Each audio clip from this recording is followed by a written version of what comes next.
سلام دوستان عزیز، امروز من برای شما کمتر درباره پوزیتیو ادجکتیوز یعنی که صفت‌های سلبی معلومات میدم. اول من کمتر مختصر درباره صفت‌های سلبی با شما معلومات میدم و بعد اون باشد یک چند جمله خودم مینویسم و همچنین من تست می‌ذارم که اون تست رو باید که شما خودتون کار کنید. خب چطور می‌بینید صفت‌های سلبی پوزیتیو ادجکتیو صفت‌های سلبی در زبان انگلیسی هستن 7 تا. پیش از آنکه که شما صفت‌های سلبی را یاد بگیرید شما باید که personal pronouns بدونید. درسی پیشینه رو personal pronouns یعنی که جانشین‌های شخصی. کلمه‌ای که شما در یک قسم می‌بینید اینها همشون هستن جانشین‌های شخصی. خب یک کلمه ما I من you تو شما we ما they آنها he او بچه she او دختر و it باشد میشود که این یا اینکه آن. it را ما برای اشیاءها یا اینکه حیوانات استفاده می‌بریم. باقی مانده‌اش باشد برای آدم‌ها استفاده می‌بریم. فقط از they را ما با حیوانات و اشیاءها هم استفاده بردن می‌توانیم.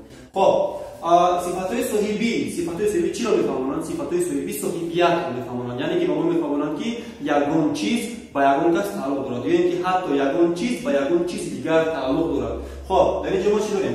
my اگر I باشد من my میشود که از من. مثال for example this is my chair my name is Zia this is my table this is my book that is my daughter that is my son and others.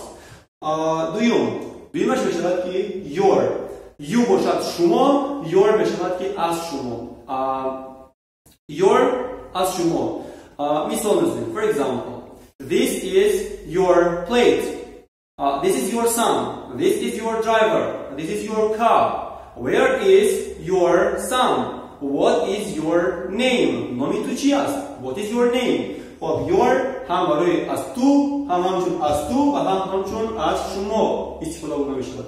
خب بعد از این میشود که we میشود با شما ما our میشود که از ما استفاده بوده میشود در اون حالتی که یگان چیز با ما گیم که تعلق داشته باشد. مثال this is our classroom this is our board این تخته ما است this is our classroom این سینخانه ما است this is our table این میز ما است و غیره.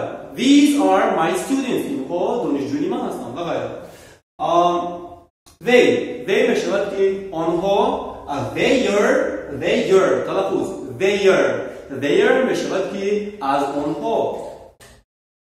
خب their میشود که از آنها ترجمه میشود که از آنها. their استفاده بوده میشود برای نشان دادن که یگان چیز با آنها تعلق دارد از آنها. for example مثال these are their cars اینها ماشین های آنها هستند. خب و غیره. یعنی که their میشود که از آنها. what are their names نام های آنها چی هستند و غیره. خب بعد از این میرویم he اگر شود که او بچه یعنی که برای آن he میشود که او بچه his میشود که از او بچه یعنی که یگان چیز تعلق دارد با او بچه از زبان روسی یوا یعنی که از او بچه. خب از او بچه چی با او بچه تعلق داشته میتواند؟ یگان چیز بگذار باشد کتاب whose is this book این کتاب از کی است؟ this is his book این کتابی او است. this is my teacher این معلمی من است his name is Zia نام او زیا باشد. بله خب این بود درباره his. بعد میرویم با she میشود که او دختر her میشود که از او دختر یعنی که یا از او یگان چیز با او دختر تعلق دارد. چی با او دختر تعلق دارد؟ بگذار باشد نام. what is her name اگر what is your name شود که نام شما چی است what is her name میشود که نام او دختر چی است.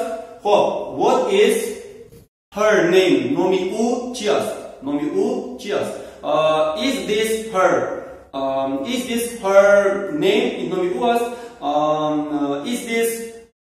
are these her fruits اینها میوگی های او هستند و غیره.